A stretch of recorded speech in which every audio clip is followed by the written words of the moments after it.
Pemirsa, pertandingan malam ini menjadi pertarungan penting bagi Timnas Garuda untuk tetap bertahan di laga lanjutan kualifikasi Piala Dunia 2026. Sementara itu Timnas Jepang merupakan lawan yang kuat dan sulit untuk dikalahkan. Akankah Timnas Indonesia mampu menaklukkan Samurai Biru? Untuk membahasnya telah bergabung di studio bersama kami, ada pemimpin redaksi TV One, Bapak Lalu Mara, kemudian ada dua orang pengamat sepak bola, ada Bang Akmal Marhali dan juga legenda Timnas Perry Sandria. Selamat petang semuanya. Kita mungkin di segmen ini fokus dulu soal menakar kekuatan dari masing-masing timnas ini. Saya mau menuju ke Pak Lalu Mara terlebih dahulu. Pak Lalu Mara, kalau kita melihat di peringkat FIFA, Indonesia ini kan menduduki peringkat ke-15 ya. Sementara Jepang ini di 100. Enggak. Indonesia 130. Jepangnya 15. Iya, Indonesia adalah 130. Ini bagaimana menakar dari kekuatan masing-masing tim ini? Kita mengacu kepada apa yang disampaikan oleh STY sebelumnya. Peringkat itu soal angka aja. Tapi kalau dilihat materi pemain, baik pada peringkat kita yang sebelumnya, kan ini STY pegang di atas 30-an. Sekarang ini, saya kira tidak jauh beda. Betul Jepang di atas, ada beberapa pemain mereka main di Tier 1, di klub-klub Tier 1, Minamino dan kipernya Suzuki. Tapi kalau sekarang adalah bicara kemauan. Saya pernah pegang tim. Ya. Saya selalu melarang pemain-pemain saya atau official adalah berpikir untuk kalah. Kita harus berpikir menang. Tidak ada pikiran untuk seri atau kalah. Karena apa yang kita pikirkan itu yang bisa dilakukan. Tapi kalau kita belum apa-apa sudah pikir, wah Jepang udah ini, pasti akan mengganggu psikologis. Jadi ini saatnya bagi Timnas Indonesia untuk mencetak sejarah. Bahwa kalau dulu-dulu ya pernah kita pernah kalahkan Jepang, tapi kan itu dulu. Sekarang kompetitif dan ini waktunya. Apa yang diminta oleh STY sudah dikasih oleh negara maupun PSSI. Tinggal dia buktikan dengan racikan dia taktik apa yang tepat. Mau parkir bus pun tidak apa-apa, asal target tercapai. Menurut saya itu, saya kira ada Bung Ferry sebagai mantan timnas, itu akan lebih tahu. Oke, kita langsung menuju ke Bung Akmal ya. Kalau tadi kan Pak Lalu Mara menyampaikan bahwa ini momentum, kita tidak bicara soal peringkat. Tapi kalau kita lihat juga ini kan kita bermain di kandang sendiri ya. Nah ini bagaimana untuk psikologisnya itu tadi? Ya tadi Bang Lalu sudah menyebutkan secara statistik kita kalah jauh. Kemudian kalau bicara market value juga 10 kali lipat Jepang. Kita cuma 593 miliar. Jepang market value pemainnya 5 triliun. Artinya kan hampir 10 kali lipat. Tapi yang paling penting saat ini adalah kita main di kandang, satu. Yang kedua, materi pemain kita ini tidak kalah dengan Jepang saat ini ya. Kalau dilihat dari sisi materi, terakhir kita kalah 1-3 dari Jepang di Piala Asia. Ketika itu para pemainnya masih 5 orang pemain diasporanya. Ketika itu masih ada Sandy Walsh, kemudian Jordi Amat, Elkan Bagot ada di situ juga, Sen Patinama, Justin Hapner, Ivar Jenner, dan Rafael Struijk. Sekarang sudah ada Martin Pas, kemudian ada Verdong juga. Ada tambahan Kevin Dix, ditambah di tengah Tom Haye, di depan Orat Mangun sama Eliano Reder. Saya pikir tidak ada, benar kata Bang Lalu, saya sepakat bahwa kita tidak boleh bicara kalah di pertandingan ini. Walaupun Jepang peringkat 15, tapi itu hanya peringkat angka. Tapi dalam permainan, siapa yang kemudian bisa menyangka misalnya Arab Saudi bisa kalahkan Argentina di Piala Dunia 2022 kemarin. Artinya potensi itu ada untuk kita dan kesempatan ini harus diambil. Ini kandang kita istilahnya gitu. Ini kandang kita ya, artinya tidak ada yang tidak mungkin dalam sepak bola. Tapi saya mau ke Bung Sandria juga berpendapat seperti itu, masih ada peluang kita untuk menang meskipun secara statistik itu gapnya sangat jauh sekali? Kalau peluang untuk menang, kesempatan masih ada. Ya, jadi yang dikatakan Bang Alu itu benar. Sebelum bermain jangan kita bilang kalah. Ya kalau mau kalah, kalah. Kita harus selalu bilang kita harus bisa menang. Ya, yang dikatakan Bang Amal tadi, ini kandang kita gitu loh. Ya. Dan Jepang juga bermain di GBK itu 2 kali bertemu dengan timnas kita tidak pernah menang. Yang pertama itu tahun 81, waktu zamannya senior saya itu Bang Alu, Bambang Nur. Heri Kiswanto itu dengan itu waktu itu uji coba ya. Kita menang 2-0 dan tahun 89 untuk penyisihan Piala Dunia kualifikasi tahun 90 itu berakhir 0-0. Nah, ini juga sebenarnya juga sejarah gitu loh. Kekuatan Indonesia timnas kita. Jadi selama di GBK Jepang ini nggak pernah menang. Mungkin kutukan ini sekarang ini malam ini bisa nggak Jepang bisa menang? Ya mudah-mudahan timnas kita bisa mengikuti jejak senior kita. Oke, karena sudah ada catatan sejarah tadi itu ya, ada menang 2-0, 0-0 juga. Nah, tapi begini Pak Lalu, kalau kita bicara tadi kan disampaikan oleh Bung Akmal bahwa ini psikologis pasti akan menentukan kemenangan juga ya, apalagi kita main di kandang sendiri. Tapi bagaimana kalau kita lihat kekuatan dari Jepang? Kita tahu ketika melawan Bahrain, itu kan sempat mendapatkan tekanan psikologis juga kan? Nah itu gimana? Kalau bicara kekuatan teknis, Jepang ini tim yang dibangun bukan semalam. Betul. Mereka sudah prosesnya panjang. Kita harus akui itu. Tapi ini ada 100.000 penonton ada di situ. Dan kita bermain di kandang seperti Bung Akmal. Tekanan penonton itu juga punya pengaruh besar. Betul. Nah tinggal pemain kita asal jangan sampai berpikir kalah aja dari sebelum main. Bahwa mereka harus berpikir bahwa ini waktunya saya ngambil. Ini momentum. Kapan lagi saya bisa buat sejarah untuk kalahkan Jepang? Ya hanya di momen ini. Kapan lagi? Kapan lagi? Gitu. Ya, jadi psikologis ini yang harus dibangun ya? Harus dibangun. Oke.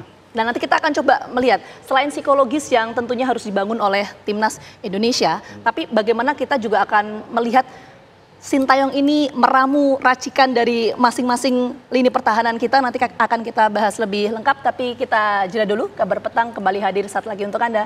Tetap bersama kami.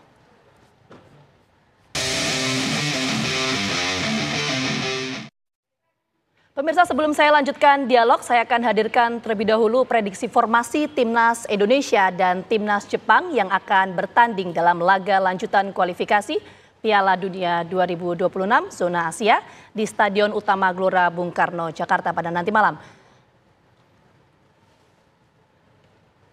Ya, Anda bisa lihat pemirsa, ini merupakan prediksi formasi Timnas Indonesia. Kalau tadi Pak Lalumara menyampaikan bahwa optimisme dan psikologis itu tentu harus dibangun ya, karena kita main di kandang sendiri itu menjadi hal utama dalam menentukan kemenangan. Tapi kalau kita melihat susunan atau prediksi formasi ini, Pak Lalumara melihatnya seperti apa?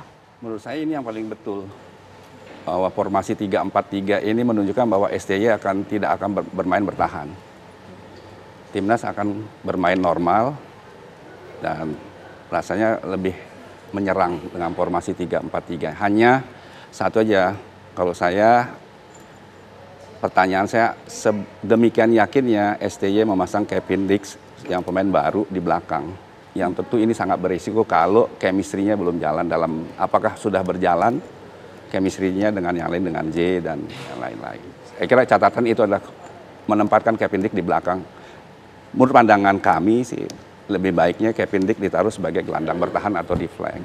Oke, kalau lebih kecil resikonya dibanding ditaruh di belakang. Oke, Bung Apal, kalau soal formasi ini termasuk tadi yang disampaikan oleh Pak Alumara, pengaruh Kevin Dix? Ya, sejak 8 Januari 2020 Sintayong dipilih sebagai pelatih timnas. Sampai sekarang saya nggak pernah bisa menebak prediksinya line up-nya Sintayong 11 pemain. Selalu salah terus. Artinya Sintayong kadang-kadang punya rahasia yang kita tidak bisa tebak di sana. Full of surprise ya? Tapi dari materi yang ada di ini saya setuju. Saya lebih ada sedikit yang menurut saya adalah Rizky Ridho saat ini main sedang bagus gitu kan.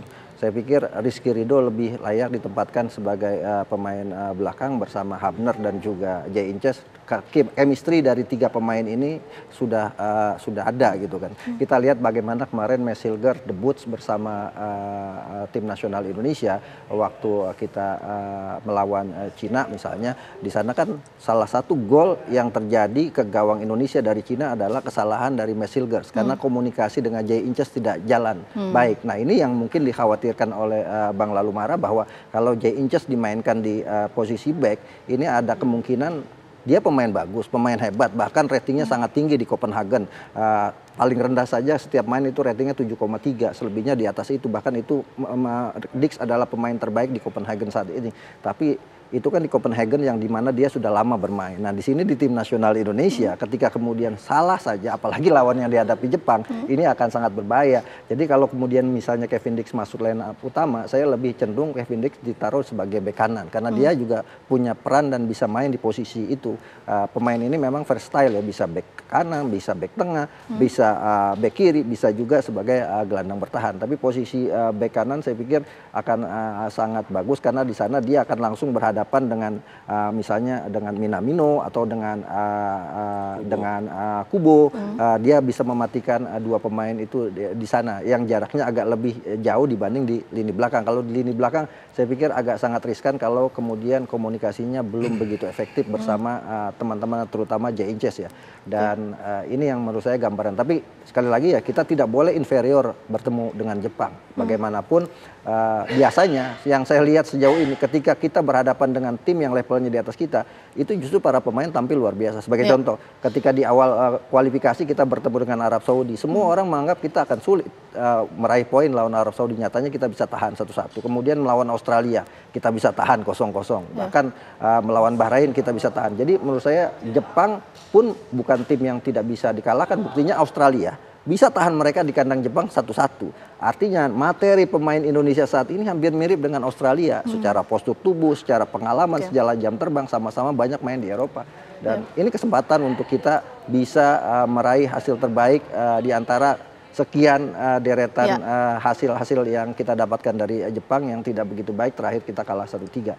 Dan momentum ini harus diambil. Ya, momentum ini harus diambil. Tapi saya ingin fokus dulu soal tadi ya, formasi line up ini mungkin teman-teman produser bisa ditayangkan kembali. Untuk pengaruh Kevin Dix dalam formasi ini seperti apa kalau Bung Sandria melihatnya? Ya, saya rasa saya juga sependapat dengan Bung Akmal, ya, dengan Bang Alu juga.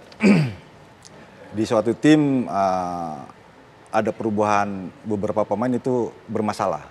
Ya, di sini datangnya Kevin Dix. Ya, kita memang berharap ya dia bisa main, ternyata bisa main. Kadang-kadang formasi dari coach STY ini suka berubah-berubah. Jadi kita itu menebak-nebak siapa yang main ya.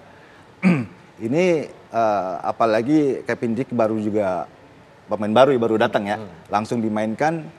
Ini sangat riskan juga untuk pemain bawah. Ya, karena riskan, kenapa saya bilang riskan? Karena belum tentu kayak chemistry mereka ini bisa ketemu gitu.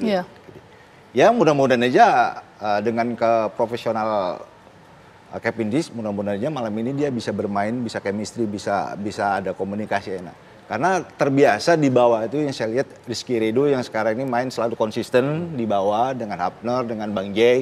Mereka ini chemistry-nya udah menemukan chemistry. Dan mereka ini bertiga ini kalau main sulit untuk ditembus. Ya, contohnya waktu kita lawan Australia, kita lihat Rizky Ridho sangat disiplin sekali untuk menjaga lawan. Dan striker dari Australia juga ambil prestasi, Bang. Iya, Bang ya. Bola mau dikemanakan selalu dapat Rizky. Dan Rizky juga orangnya juga saya lihat disiplin. Hapner juga orangnya keras, tapi dia pembunuh berdarah dingin juga. Di sini tiga pemain ini sudah mempunyai chemistry. Yang punya general sini adalah Bang Jay. Selalu mewanti-wanti dari dua orang nih, karena dua orang ini pemain muda yang maunya mungkin main belakang sikat. Ya, sepantasnya kalau menurut saya Dix bisa dikatakan Bang Alu bisa ditaruhkan di jangkar, flank ataupun di back. Oke, nah kalau tadi disampaikan ya Pak Lalumara oleh teman-teman bahwa kita kan kalau melihat formasi yang ditentukan oleh Sintayong ini selalu last minute ya, bahkan full of surprise. Akankah prediksi line up kita lihat sore hari ini akan sesuai nanti ketika pertandingan nanti malam atau seperti apa? Lalu melihat ya. Saya kira sama. Saya kira sama. Hanya yang kita diskusikan tadi bahwa memang kita berharap lini belakang ini sama, yang chemistry sama. Rizky Ridho, J sama Justin Hapner. Karena apa? Kesalahan kecil apapun itu langsung berhadapan dengan kiper kalau di belakang. Kalau di tengah atau di depan buat salah masih ada di belakang. Kalau ini buat sekali salah langsung ke gawang. Nah, itu aja. Kita berharap sih dia bisa sebagai pemain profesional di Copenhagen bisa langsung nyetel. Bisa langsung tahulah seirama mainnya seperti apa. Chemistry terbangun dalam 2-3 hari ini, meskipun ya berat sih. Gitu. Oke, nanti saya akan coba dalami lagi soal bagaimana pengaruh Kevin Dix dan juga chemistry yang terbangun antar pemain. Tapi kita jeda dulu, Kabar Petang kembali hadir saat lagi untuk Anda. Tetap bersama kami. Sebelum saya lanjutkan dialog, saya akan hadirkan terlebih dahulu daftar pemain kunci Timnas Indonesia.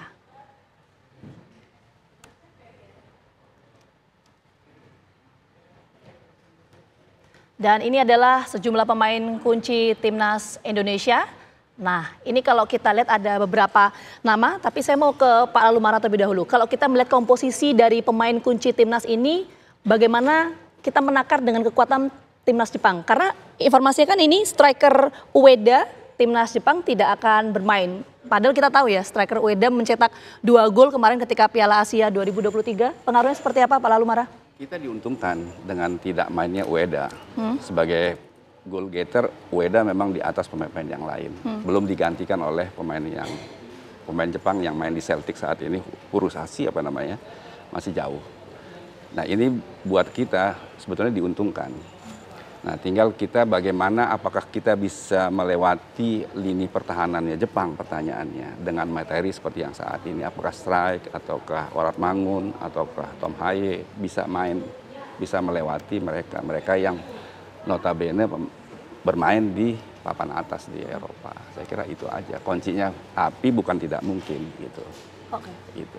Nah ini kan kita diuntungkan ya karena striker Ueda tidak ada begitu ya, tidak bermain nanti dalam pertandingan Indonesia versus Jepang nanti malam, Pak Lalumara. Tapi kalau kita melihat komposisi tadi pemain kunci dari timnas Indonesia, kita boleh coba tayangkan kembali. Ya memang kalau dibandingkan dengan misalnya market value-nya seperti dibilang Bung Akmal tadi, ya kita jauh di bawah itu. Memang Waratmangun sama Tom Haye dibanding Minamino dan Nakamoto ya jauh gitu. Ya kita nggak usah bandingkan, tapi itu kan soal angka.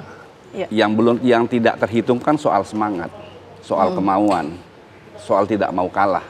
Itu apapun bisa terjadi di lapangan gitu. Arab Saudi bisa kalahin Argentina yang diperkuat Messi. Bukan tidak mungkin Indonesia juga bisa mengalahkan Jepang saat ini gitu. Materi sama-sama main di Eropa, mungkin tambah ada yang lokal, ada Rizky Ridho, ada Witan dan lain-lain. Tidak, ya oke kita kalah, tapi semangatnya kan ada. Bahwa kalau pikiran kita menang, saya yakin di lapangan bawaannya juga pasti bawa menang. Oke, semangat itu yang harus dibangun. Nanti saya akan tanyakan ke Pak Lalumara juga soal bagaimana strategi yang akan diterapkan oleh Sintayong. Apakah nanti akan bermain bertahan atau seperti apa? Sekaligus kalau tadi kita menyinggung soal psikologis dan juga optimisme yang harus dibangun, kita akan coba cek terlebih dahulu ini kondisi di lapangan karena informasinya tiket sudah terjual habis untuk tiket pertandingan. Sudah ada rekan saya Rizka Salsabila. Rizka bisa gambarkan bagaimana antusiasme dari para supporter di sana? Ya Ginevita dan juga pemirsa, untuk antusias supporter ini tentunya sangat tidak dibendung karena sekiranya sudah ada 60.000 tiket yang terjual, yang mana 60.000 penonton sendiri ini akan menonton timnas Indonesia untuk berlaga dengan timnas Jepang, yang mana pada laga kali ini timnas Indonesia akan menghadapi Jepang untuk melanjutkan babak ketiga kualifikasi dari Piala Dunia 2026 untuk zona Asia, yang mana nantinya akan dimulai atau kick off-nya pada pukul 19 waktu Indonesia Barat, yang mana dari pantauan kami sendiri ini kami berada di pintu kuning, yang mana juga para supporter ini sudah mulai memasuki, dan juga kami melihat adanya barisan-barisan parkiran mobil di depan hall basket yang bisa digunakan untuk parkir mobil dari para penonton itu sendiri. Adapun dari timnas Indonesia sendiri dan juga para supporter timnas Indonesia ini sangat suportif dan juga sangat optimis bahwa Indonesia dapat mengalahkan Jepang, yang mana kalau diingat sendiri Indonesia ini berada di urutan ke 130 di FIFA, sementara Jepang dari supporter dan juga pemain para timnas Indonesia untuk membanggakan bangsanya dan juga meningkatkan dan sehingga dapat masuk ke kualifikasi Piala Dunia dari zona Asia sendiri, yang mana dari kalau diingat sendiri dari timnas Jepang sendiri ini memang telah langganan untuk Piala Dunia, dengan salah satunya yaitu di Piala Dunia terakhir kemarin pada 2022 di Qatar. Demikian Ginevita. Baik, terima kasih Rizka Salsabila. Artinya antusiasme dari para supporter begitu tinggi di sana. Sekali lagi terima kasih atas laporannya, selamat bertugas kembali. Kita menuju ke Bung Akmal. Bung Akmal, kok tadi kan Pak Lalumara menyampaikan ya soal striker Ueda. Kita ingin fokus ke sana. Ini pengaruhnya bagaimana dengan tidak ada striker Ueda ini? Ueda ini striker yang sejauh ini jadi top scorer Jepang ya. Di kualifikasi Piala Dunia total Jepang sudah cetak 39 gol dari babak kualifikasi sampai saat ini, dan hanya kebobolan 1 gol, itu pun bunuh diri. Artinya belum ada satu pemain lawan yang bisa mencetak gol ke gawang Jepang. Ueda jadi top scorer dengan 8 gol. Artinya pemain ini memang sangat menjadi andalan utama dari Jepang dalam urusan mencetak gol. Namun demikian ketika dia absen ini akan menjadi keuntungan. Tapi sebenarnya kekuatan Jepang bukan di lini depan menurut saya. Kekuatan Jepang itu ada di lini tengahnya. Ada Minamino, ada kemudian juga Ditsudoan yang sangat efektif. Ada Endo juga di tengah yang sangat agresif. Ditambah memang penggantinya kalau kita lihat ada 2 striker Celtic tadi, Kyoko Furuyashi.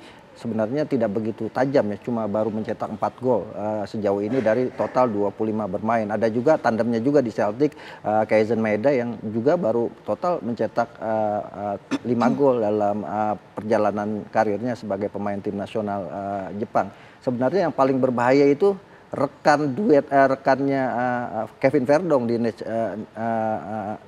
Nijmegen ya, ada Koki Ogawa yang sudah mencetak 7 gol, dan ini akan sangat menarik sebenarnya ketika kemudian Verdong akan bertemu dengan sesama rekannya di Nijmegen, Koki Ogawa. Tapi apakah kemudian ini akan menjadi kekuatan utama dari Jepang? Saya pikir tadi itu Jepang itu kekuatan utamanya justru di lini tengah. Lini tengahnya, nah, ya? ketika dia bisa menguasai lini tengah, semua posisi dia bisa berpeluang untuk bisa mencetak gol, dan itu salah satu yang menjadi ciri khas dari Jepang. Karena itu menurut saya langkah utama, saya setuju dari Bang Lalumara kalau kita taruh Kevin di tengah, karena di situ untuk bisa menahan agresivitas Jepang maka harus berhentikan kekuatan lini tengahnya. Dan lini tengah Jepang ini yang sebenarnya amat sangat berbahaya. Dia bisa main melebar, dia bisa main one-two, dia kemudian bisa melukakan umpan-umpan trupas ke dalam kotak penalti yang sangat berbahaya. Jepang ini mungkin berbeda dengan Australia. Australia kan paling banyak main bola-bola crossing ya. Jepang itu bola-bola daerahnya itu yang sangat bahaya, dan ini yang akan merepotkan lini pertahanan kita. Menurut saya kalau kita mau mengalahkan Jepang, maka yang harus dilakukan adalah matikan lini tengahnya dulu. Sebenarnya lini depannya tidak terlalu berbahaya. Karena itu kuncian utamanya di lini tengah itu tadi betul, ya? Apalagi tidak ada Ueda gitu. Ya, oke. Nah itu tadi, saya mau ke Bung Sandria. Dengan tidak adanya striker Ueda ini, pengaruh ke psikologis dari para timnas Indonesia ini bagaimana? Ini sangat menguntungkan sekali ya buat pemain-pemain bertahan Indonesia. Ya sebenarnya kalau bicara striker dia hadir ataupun tidak, mungkin kualitas dengan pemain cadangan itu ya kita harus mungkin level itu tidak jauh berbeda gitu. Kadang-kadang bisa berbahaya, kadang-kadang pemain inti dengan pemain cadangan itu bisa berbahaya di pemain cadangan. Karena dia akan menunjukkan. Dan memang kekuatan dari Jepang ini memang ya, yang dikatakan Bung Amal itu benar. Semua penyerangan, semua yang kita kerja baik di lini mana itu kekuatannya ada di lini tengah. Nah disitulah peran Tom Haye dan Natachon. Saya suka Natachon ini. Natachon ini orangnya pembunuh. Meskipun dia dingin tapi pembunuh. Tugas dia. Begitu bola mau lewatin batas dia pasti ambil. Dan Tom Haye, wajar dia dibilang profesor ya, profesor. Dia pintar untuk memainkan bola ke depan untuk supply pemain striker. Ya. Jadi kita harus bisa, jadi berperang di lapangan tengah. Kita harus bisa mematikan lini pertahanan tengah. Karena apa? Pusat dari sepak bola itu adalah di tengah. Kalau di lini tengah kita sudah mematikan lawan, nggak bisa apa-apa. Ya, semuanya nggak bisa berjalan, baik itu di flank juga, ya pengamalnya itu nggak bisa berjalan. Nah begini Pak Lalu, kok tadi kan disampaikan bahwa lini tengah menjadi kuncian utama ya dalam sebuah formasi di sepak bola. Tapi bagaimana kemudian Sintayong ini bisa mengimbangi kekuatan lini tengah dari Jepang? Ya seperti yang disampaikan Bung Ferry itu, rumus di sepak bola itu menang di lini tengah, peluang untuk menang itu lebih besar dibanding kita kalah di lini tengah. Karena itu ya seperti saya sampaikan tadi, dengan kualitas pemain Jepang di tengah ada Endo, Minamino, Kubo, Nakamura, ya Tom Haye, Nathancho bagus, ada Witan, ada ini. Tapi akan lebih baik bila Kevin Dick ditaruh di tengah sebagai jangkar, sebagai pemotong bola, arit bola. Karena kualitasnya hampir sama. Nah di belakang ya pasang Rizky Ridho yang memang chemistry-nya ada. Sudah terbangun lama dengan Hapner maupun J. Jadi, tapi keputusan ya ada di pelatih, dia resiko. Tapi yang dibilang Bung Ferry, Bung Akmal bahwa menguasai lini tengah itu yang paling, itu rumus sepak bola. Peluang kita untuk menang kalau kita kuasai lini tengah. Karena apa? Yang paling ditakut di sepak bola adalah coming from behind. Karena pemain-pemain tengah ini datang dari belakang yang tidak terlihat blindside movingnya yang kita tidak tahu. Nah itu apakah pemain-pemain kita bisa awas setiap saat dengan kepada pemain-pemain ini? Karena blindside moving maupun coming from behind itu yang paling ngeri.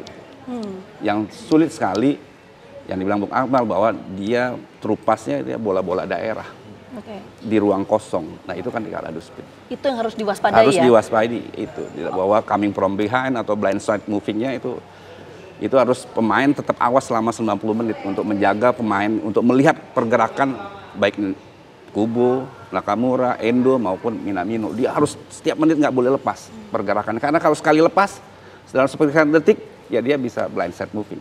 Oke, nanti kita lihat informasi yang diracik oleh Sintayong ketika hari nanti malam seperti apa ya Pak Lalu ya. Tapi begini, ini terakhir mungkin ya di segmen terakhir ini, kalau tadi kan kita membahas kalau secara statistik, kemudian secara kekuatan Jepang memang di atas kita. Tapi kan sekali lagi optimisme itu tetap harus dibangun, psikologis itu dari para timnas harus dibangun. Tapi tebak skor. Nah kira-kira berapa untuk skor Indonesia versus Jepang pada malam hari nanti? Saya mulai dulu dari Pak Lalu Mara. Kalau lihat perjalanan STY, kalau melawan tim yang pertama dia kalah, keduanya minimal seri. Kita kalah 1-3 dengan Jepang pada saat Piala Asia. Rasanya apakah 1-1 atau 0-0 nih? Oke.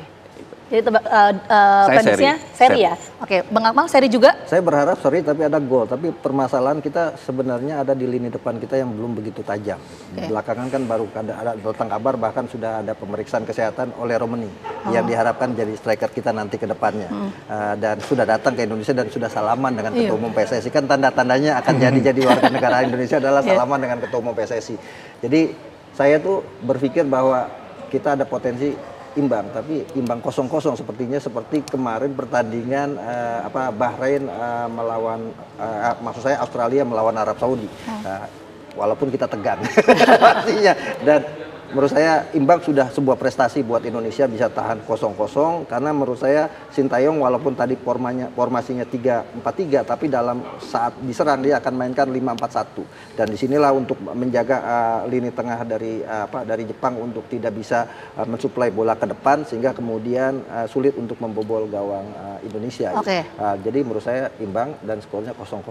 0-0 ya, sama. Kalau Bung Sandria sama juga seri atau gimana? Ya kita ambil realistisnya aja. Ya, realistisnya. Tapi kalau kita bisa menang lawan Jepang 1-0 aja, ini prestasi yang luar biasa Bang.